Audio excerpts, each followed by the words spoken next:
Hello, my friends. John LaRuffa here with another Unbiased unboxing. In this episode, we are going to take a look at Black Forest. This is the U.S. release from Capstone Games. Let us see what is inside this massive and really bulging box. Okay, folks, as usual, please like and subscribe to my YouTube channel if you haven't done so already. If you have, I really do appreciate the support.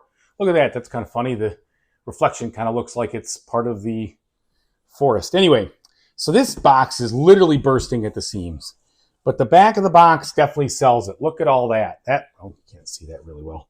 But that looks so cool. All right, so they say the wheels are back, and they talk about, this being kind of like a Glass Roads sort of inspired game by Uwe Rosenberg. First of all, I love Uwe Rosenberg as a designer.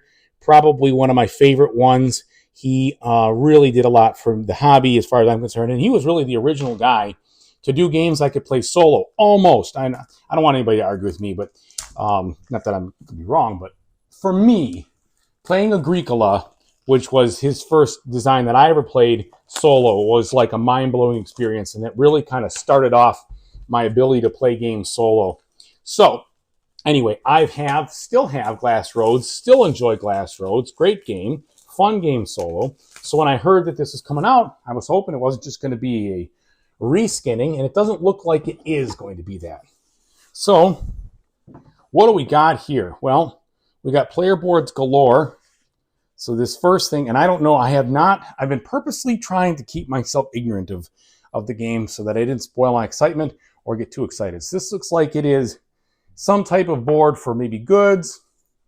Then I've got some cards here for the 1 to 3 player, and then the 4 player, and then another kind of holding area here. So you definitely feel the kind of countryside-like expression through the artwork and such. Okay, now let's take a look at this board. And of course, Glass Roads really didn't have a board, so to speak, like this. It had kind of an offer, and that's it. So this looks like a pretty nicely illustrated board, but basically functional. Okay, so it looks like you've got a couple of different areas with some roads and things in here, but it looks like more of a functional board, a nice art piece, so to speak. And it appears to be double-sided. So this is 1, 2, 3, and 4 player. And hopefully this is the single player side. It is. All right, so when you're playing single player, you're going to set it up just like that. Looks very nice. Okay, now getting into this, we've got some stickers for our tokens. I'm assuming there's some wooden tokens in here. That shows you where to put them. And then we've got the rule book. Okay, so I, again, have not looked through this rule book yet. So we start, obviously, there's an introduction here, and then we got the setup. It really gives me the feel of the usual Uwe Rosenberg rule books. Kind of walls of text, but examples kind of put in there. Yeah, peppered with examples. I've never had a problem with rule books from any of his games, really. And then, okay, so that's it, 10 pages, and then we're all onto the solo play. Yeah, that's really pretty short. So 11 pages and you're done. It's not too many rules. Lots of, well, I should say it's not too many pages. I don't know how many rules. But then we've got this big appendix here with all the information on there, and then some tradespeople stuff. Now let's get into some components. Wow, that's a lot of cardboard. So, holy cow. All right, I couldn't even grab it in one lift. So here, cardboard itself is about medium thin, probably medium, I guess I'd say. Definitely looks nice and colorful, which is cool. All right, so we've got little mini wheels. Shouldn't say mini, but because they're probably bigger than that because they go in here. Oh, I hope that's not such warp. I'm going to be upset. All right, and then we've got some farm areas. These are double-sided. Don't know if there's any difference in the sides. Let me take a look here. So here is the first side. They don't look to have any difference. Okay, and then more of those same kind of farm boards here and here and here. So all those seem to be identical, and we've got a lot of looks like farm extensions almost. All right. Yeah, plenty of those. And then we get into these buildings. which really look colorful and enjoyable. Definitely the color pops way more than it did in Glass Roads, sticking right out, which is cool.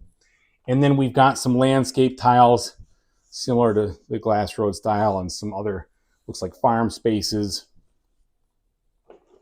And then I'm not sure, those go to the board somehow, but then looks like maybe some things at the end, just some helper stuff.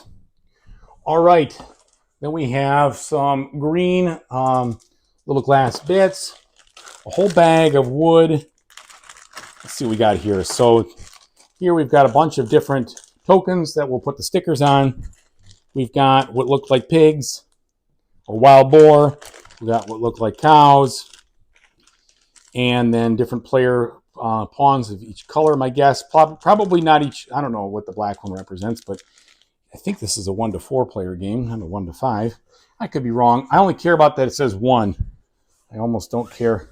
Their side. Okay, then we've got some of these for the wheels and a bunch of bags, and then let's see what's going on in here that's got us pressed up. Well, that, unfortunately, is some awful, awful warp. I've never seen warp this bad.